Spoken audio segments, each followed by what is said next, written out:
No silêncio da madrugada em Lisboa, João Oliveira, o magnata dos vinhos do Douro, desceu as escadas da sua mansão em Belém e deparou-se com uma cena que o deixou petrificado. O babá Miguel Santos, contratado há apenas 2 semanas, jazia no chão do quarto das crianças, rodeado pelos 5 quintuplos que dormiam serenamente sobre almofadas improvisadas. O coração de João acelerou, uma mistura de raiva e confusão invadiu, mas em vez de gritar ou chamar a polícia, ele parou, observando o rosto exausto de Miguel, marcado por olheiras profundas, e uma onda inesperada de compaixão o invadiu. Naquele momento, João decidiu não acordar, em vez disso, cobriu-os a todos com um cobertor e saiu do quarto, questionando-se sobre o que levaria um homem como Miguel a tal dedicação extrema. João era um homem de 42 anos, viúvo há 3 anos desde que a sua esposa, Sofia, morrera no parto dos quintuplos. Os bebês, Afonso, Beatriz, Catarina, Duarte e Eduarda, eram a sua vida, mas também o seu fardo. Como CEO de uma das maiores exportadoras de vinho de Portugal, passava dias inteiros em reuniões em Porto ou viagens a Paris e Nova Iorque, deixando as crianças aos cuidados de uma sucessão de babás que não duravam mais de um mês.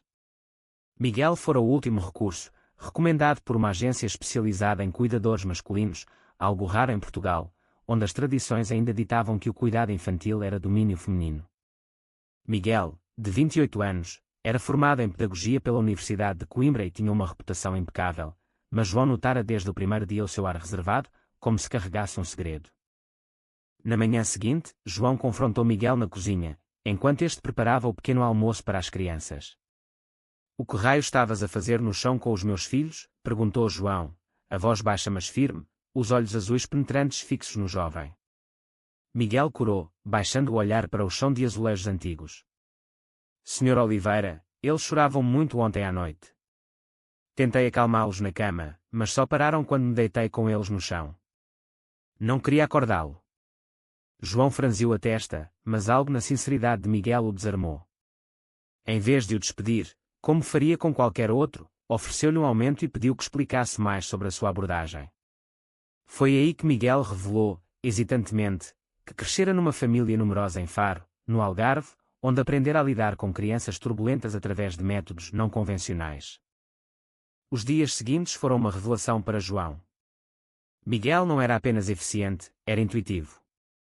Organizou rotinas que acalmavam os quintuplos, introduzindo músicas tradicionais portuguesas como o fado para os adormecer, e até criou um pequeno jardim no pátio da mansão para ensinar-lhes sobre a natureza. João, que sempre se sentira distante dos filhos devido ao luto e ao trabalho, começou a passar mais tempo em casa, observando Miguel. Notou a forma como ele sorria para as crianças, o toque gentil nas suas mãos, e uma atração inexplicável começou a surgir.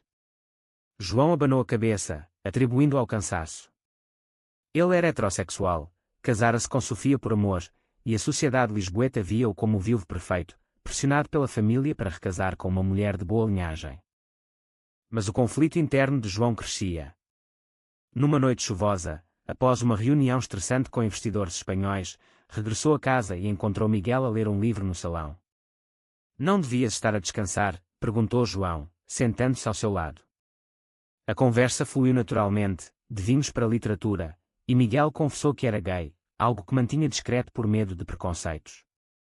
João sentiu um aperto no peito, uma mistura de empatia e algo mais profundo. "Em Portugal, ainda é difícil", disse Miguel. "A minha família em Faro não aceita. Deserdaram-me quando souberam." João, cuja família conservadora domingo o pressionava com valores católicos tradicionais, compreendeu o peso daquelas palavras. Naquela noite, pela primeira vez, questionou a sua própria identidade.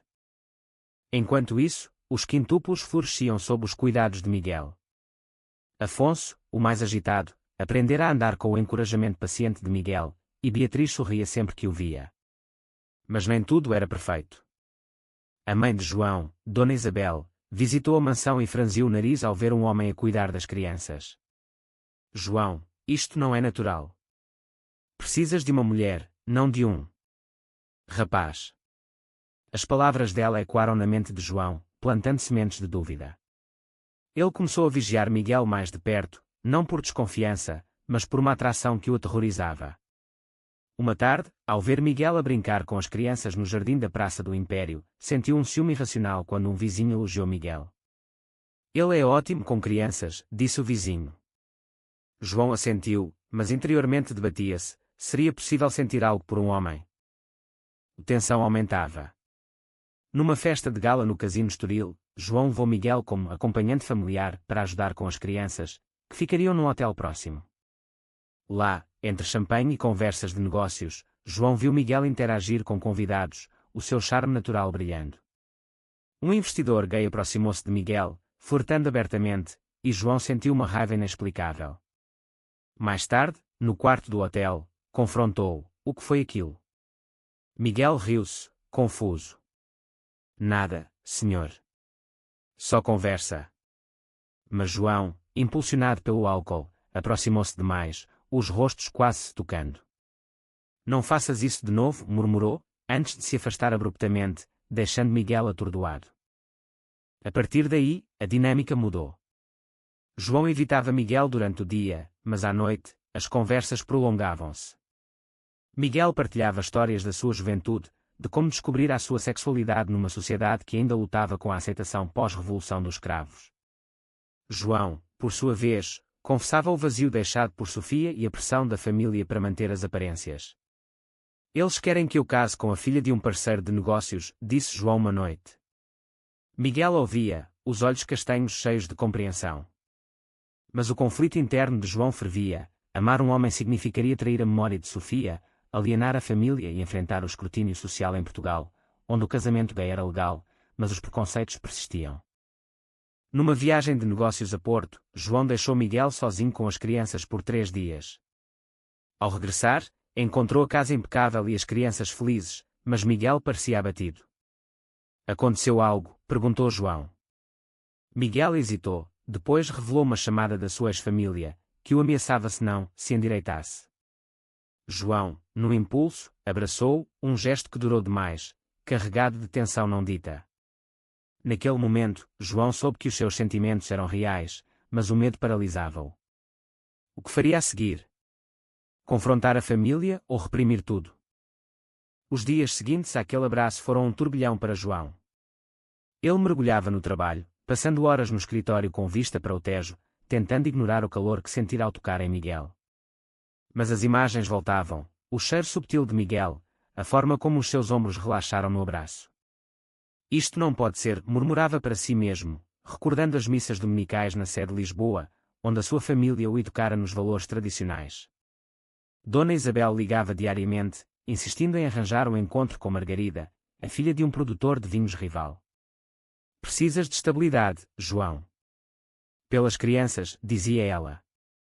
Miguel, por seu lado, lutava com os seus próprios demónios. O abraço de João deixara-o confuso, uma esperança perigosa brotando no seu peito. Ele amava as crianças, os quintuplos eram como os seus próprios filhos agora, mas sentir algo pelo patrão era um risco. Em Portugal, histórias de empregados despedidos por comportamentos inadequados eram comuns, especialmente para gays.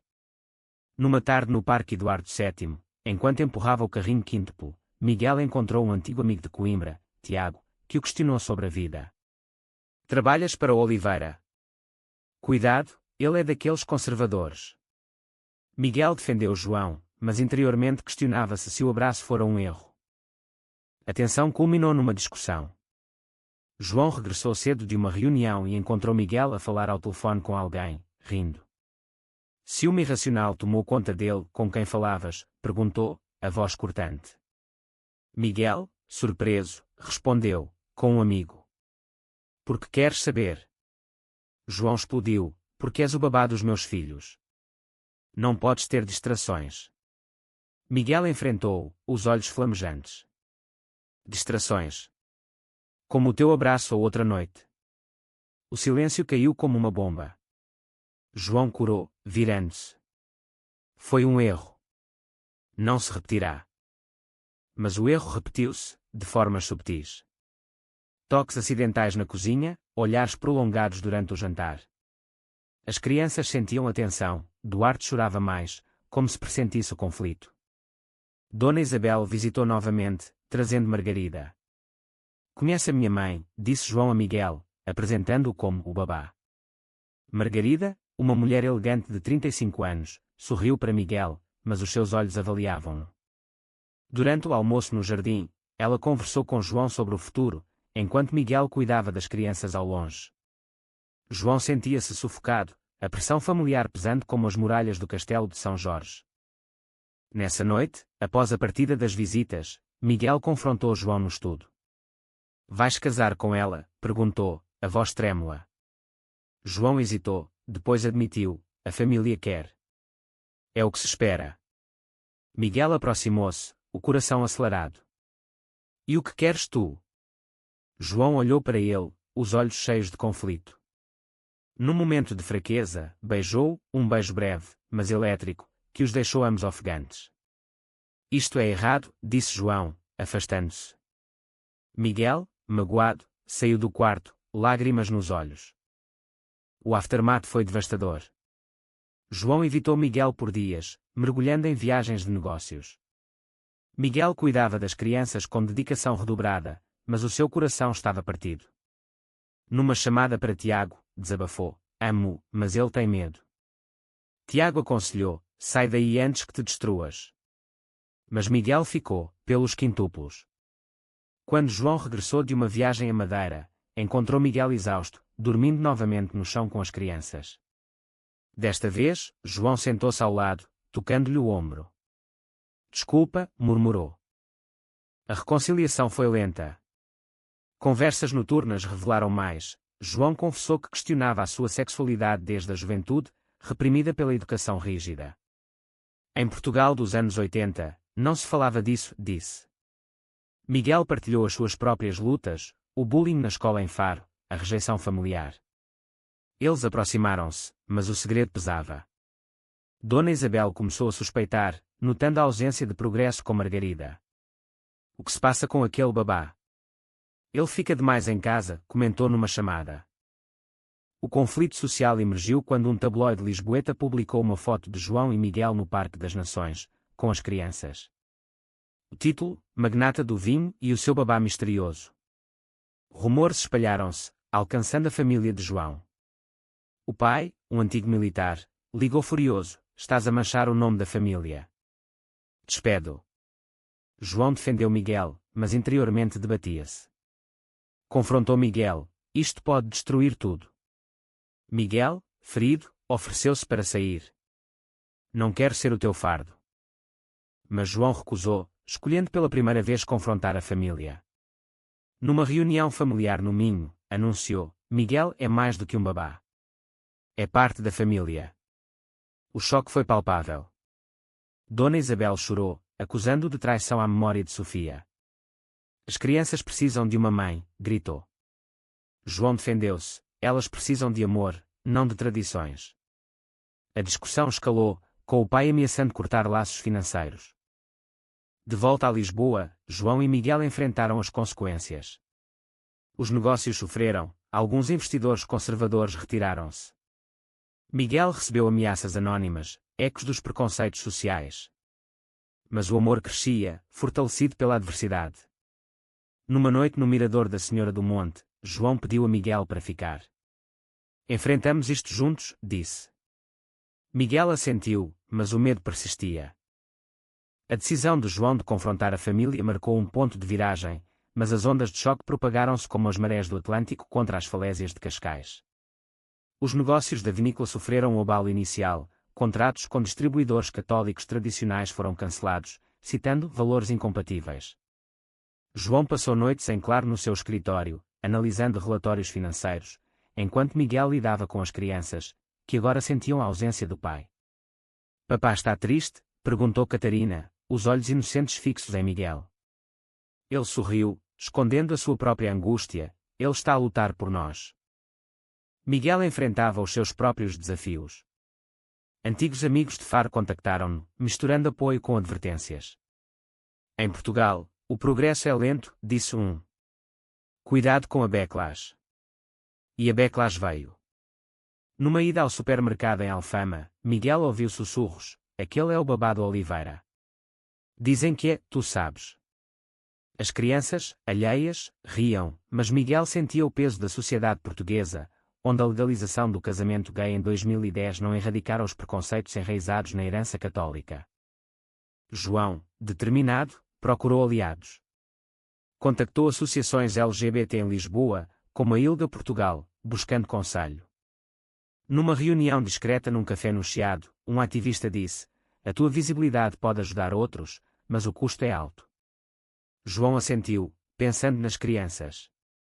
Decidiu proteger Miguel, contratando segurança para a mansão. Mas o conflito interno persistia: era ele gay, ou apenas atraído por Miguel? Noites de insônia levavam-no a questionar a moralidade das suas escolhas. "Estou a trair Sofia?" perguntava-se, olhando fotos antigas. Uma traição inesperada veio de dentro. Margarida, rejeitada, espalhou rumores para a imprensa, alegando que Miguel manipulava João. Um artigo no Correio da Manhã intitulava: "Babá gay seduz milionário viúvo." João enfureceu-se, processando o jornal, mas o dano estava feito. A família de Miguel, ao saber, contactou, oferecendo reconciliação se ele abandonasse essa vida. Miguel recusou, mas a dor da rejeição reabriu feridas antigas. Numa confrontação dramática, Dona Isabel apareceu na mansão sem aviso. "João, isto tem de parar", exigiu, ignorando Miguel. As crianças choravam no quarto ao lado. João enfrentou-a: "Mãe, amo, aceita ou perde-nos." Ela saiu chorando, mas não antes de dizer: "Estás a destruir a família." Miguel, ouvindo, sentiu culpa. "Talvez deva ir", sugeriu. João recusou: "Não, lutamos." A pressão culminou numa crise com as crianças. Eduardo adoeceu, uma febre alta que os levou ao Hospital de Santa Maria. No quarto, enquanto esperavam resultados, João e Miguel seguraram mãos, ignorando olhares curiosos. "Se algo acontecer, não aguento", disse João. Miguel confortou: "Vai ficar bem." A criança recuperou, mas o incidente uniu-os mais. Socialmente, o escândalo afetou as amizades. Convites para eventos em Sintra diminuíram. João perdeu um grande contrato com uma cadeia espanhola conservadora. Mas ganhou apoio inesperado: um concorrente gay no ramo dos vinhos ofereceu parceria. "Bem-vindo ao clube", disse. Miguel, entretanto, debatia-se com a ética. Era certo amar o patrão? Numa terapia online, explorou os seus sentimentos. "É amor ou dependência?", questionava. Decidiu confrontar João: "Isto é real para ti?" Numa caminhada pela Ribeira das Naus, João confessou: "Sim, mas tenho medo do preço." Miguel respondeu: "O preço da negação é maior." Uma reviravolta veio quando o pai de João, arrependido, ligou: "Filho, pensei no que disseste. A felicidade é o que importa." Mas Dona Isabel resistia. Numa reunião familiar tensa em Braga, argumentos voaram. João defendeu o seu direito a amar, citando a Constituição Portuguesa. "O amor não tem género." A mãe cedeu parcialmente, mas o dano perdurava. As crianças adaptavam-se. Afonso chamava Miguel "tio", um termo afetuoso que aquecia o coração. Mas o mundo exterior endurecia. Miguel recebeu uma carta anônima: "Sai de Lisboa ou sofre." João reportou à polícia, mas o medo crescia. Numa noite de decisão, João propôs: "Casamos. Tornamos oficial." Miguel hesitou: "Com tudo isto?" João insistiu: "Sim, para mostrar que não nos rendemos." A proposta de João pairava no ar como um nevoeiro matinal sobre o Douro, denso e incerto. Miguel, atordoado, respondeu: "João, com a família contra, os negócios em risco. É uma loucura." Mas João, impulsionado por uma determinação recém-encontrada, argumentou: "Loucura é viver na mentira. Em Portugal, podemos casar. Vamos fazê-lo." Eles discutiram horas no terraço da mansão, com vista para o Mosteiro dos Jerónimos, símbolo de perseverança portuguesa. Miguel concordou, mas com condições: "Protegemos as crianças primeiro." Os preparativos foram discretos. Contrataram um advogado para blindar os bens, antecipando disputas familiares. Dona Isabel, ao saber por um primo, explodiu numa chamada: "Estás a casar com um homem?" "Pela Virgem Maria." João cortou: "Mãe, é a minha vida." O pai mediou, mas a divisão familiar aprofundava-se, como as ravinas do Gerês. Socialmente, o anúncio vazou. Redes sociais fervilharam, posts no Twitter e Facebook dividiam opiniões. Alguns aplaudiam, progresso em Portugal. Outros atacavam, pecado contra a família tradicional. João e Miguel enfrentaram cyberbullying, com Miguel recebendo mensagens odiosas. Numa manifestação LGBT no Rossio, encontraram solidariedade, mas o stress afetava Miguel, que perdeu peso. Uma traição veio de Tiago, o amigo de Miguel. Invejoso, ele contactou a imprensa, revelando detalhes íntimos. Babá planeava tudo, lia o headline. Miguel confrontou Tiago em Coimbra, porque Tiago admitiu, queria-te para mim. A dor da traição cortou fundo, Miguel sentiu-se isolado, questionando amizades. João apoiou, mas o seu próprio conflito moral intensificava-se. Numa confissão à noite, e se estiver errado? E as crianças? Miguel respondeu, amor não é errado. Elas verão isso. Mas uma crise com os quintuplos abalou-os. Beatriz ouviu uma discussão e perguntou, tio Miguel vai embora. Eles tranquilizaram-na, mas decidiram terapia familiar. O casamento foi marcado para uma capela privada em Óbidos, vila medieval simbólica de amor eterno. Convidados eram poucos, aliados dos negócios e amigos LGBT. Mas Dona Isabel apareceu, não para celebrar, mas para dissuadir. Pensa nos netos, implorou. João abraçou-a, eles terão 2 pais. Ela saiu, mas deixou uma carta, amo-te, mas não aceito.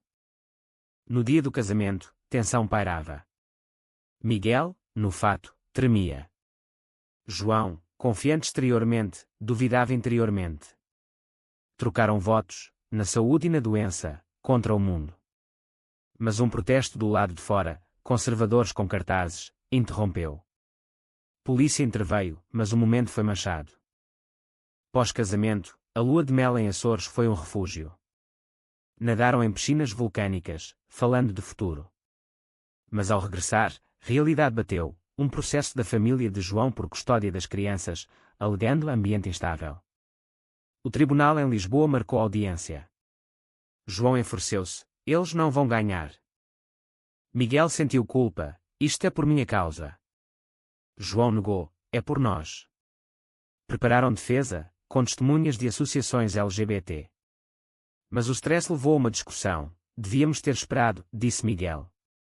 João retrucou, esperar pelo quê? A aprovação deles. A audiência foi dramática. Dona Isabel testemunhou, meu filho mudou por influência. O juiz, progressista, questionou, amor muda custódia. Evidências mostraram as crianças felizes. O verdito, custódia mantida, mas visitas supervisionadas à avó. Vitória amarga. Relações familiares rompidas. João perdeu contato com primos. Miguel reconciliou-se parcialmente com a sua família, que enviou uma mensagem cautelosa. Mas uma nova ameaça surgiu, um rival de negócios, explorando o escândalo, sabotou um carregamento de vinhos. João investigou, descobrindo ligações a Margarida. Confrontou-a em Cascais, porque ela admitiu, queria-te de volta. João terminou, é tarde. Com o tempo, adaptaram-se.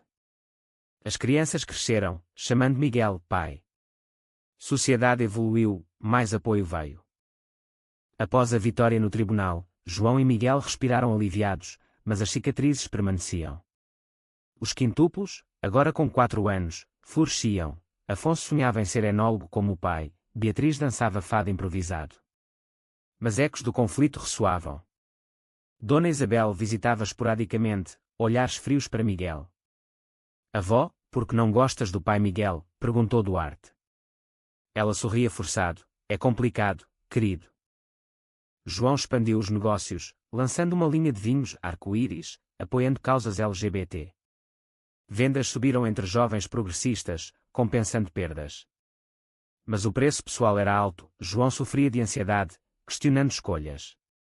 Numa terapia em Lisboa, admitiu, perdi a família por amor. O terapeuta perguntou, ganhaste uma nova? Miguel lidava com o trauma da traição de Tiago. Sonhos perturbados o acordavam, e ele duvidava da lealdade. E se me traíres? Perguntou a João uma noite. João jurou, nunca. Mas tensão crescia. Uma oferta de emprego para Miguel em Espanha, babá para uma família liberal, testou-os. É uma oportunidade, disse Miguel. João, ciumento, argumentou, fica por nós. Miguel ficou, mas ressentimento brotou. Uma reviravolta veio quando Dona Isabel adoeceu. Câncer, diagnosticado em Braga. João viajou, Miguel insistindo em acompanhar. No hospital, Dona Isabel, fraca, confessou, temi perder-te. Mas vi as crianças felizes. Lágrimas fluíram, reconciliação tentativa surgiu. Aceito-te, Miguel, disse ela. Miguel chorou, obrigado. A doença uniu a família. Visitas regulares, o pai de João ajudava. Mas tratamento falhou, Dona Isabel faleceu meses depois. No funeral no Minho, João e Miguel de mãos dadas, desafiando olhares. O testamento dela, herança para as crianças, e uma carta para João, ser feliz. O luto trouxe reflexão. João questionou, valeu a pena? Miguel respondeu, sim, porque somos livres. Mas sociedade ainda julgava. Num evento em Porto, um comentário homofóbico levou a uma briga verbal. João defendeu, amor é amor. As crianças cresceram conscientes. Eduarda perguntou, por que alguns não gostam de dois pais? Eles explicaram preconceito, ensinando tolerância. Uma nova crise, um acidente com os quintuplos num passeio em Sintra. Carrinho derrapou, Miguel salvou-os, ferindo-se. No hospital, João agradeceu, és o herói. Mas culpa consumiu Miguel, falhei. João negou, salvaste-os. Recuperação fortaleceu laços. Miguel propôs a adoção formal, João concordou. Processo em tribunal, aprovado. Anos passaram, quintuplos na escola. João e Miguel, casados há 5 anos, enfrentavam rotina. Mas uma confissão, João admitiu atração residual por mulheres. Sou bi. Miguel, magoado, questionou, queres sair? João negou, não, amo-te. Diálogo salvou-os. Terapia ajudou. Sociedade evoluía, Portugal mais aceitante. Numa viagem familiar a Faro, Miguel reconciliou com família.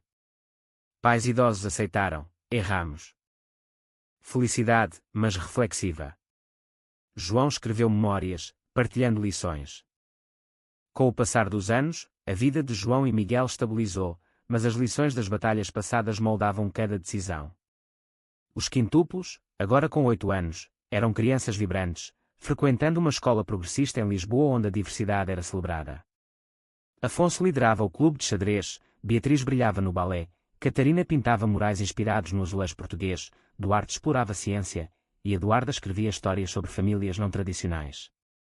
Temos os melhores pais, diziam eles, alheios aos sacrifícios por trás. João, aos 50 anos, reformara parcialmente, focando em filantropia. Fundou uma fundação para famílias LGBT, ajudando jovens como Miguel fora. Em eventos no Centro Cultural de Belém, partilhava a sua história, o amor exige coragem.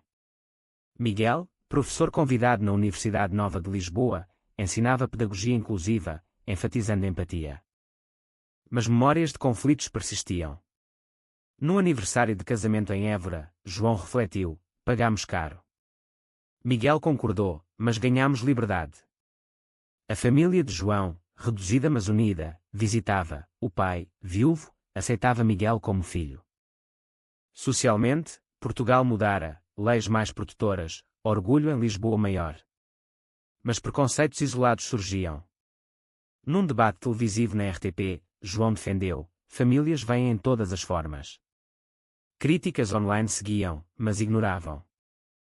Uma escolha final testou-os. Uma oferta para João, expandir negócios no GUA, exigindo relocação. Nova Iorque é mais aberta, disse. Miguel hesitou, e as raízes? Decidiram ficar, Portugal é casa. As crianças cresceram, enfrentando os seus próprios desafios. Beatriz veio como lésbica aos 16, eles apoiaram. Aprendemos convosco, disse ela. No fim, João e Miguel sentavam-se no jardim, vendo netos, adotados por Afonso. Valeu cada lágrima, disse João. mas a vida reserva twists. Num check-up, Miguel descobriu uma condição cardíaca, e quando a doença de Dona Isabel. Tratamento bem-sucedido, mas lembrou fragilidade. Refletindo, eles questionavam: as escolhas foram certas? Traições, perdas, mas amor prevaleceu. Será que sacrificar tradições familiares por amor pessoal é sempre o caminho certo, ou por vezes o egoísmo disfarçado de coragem?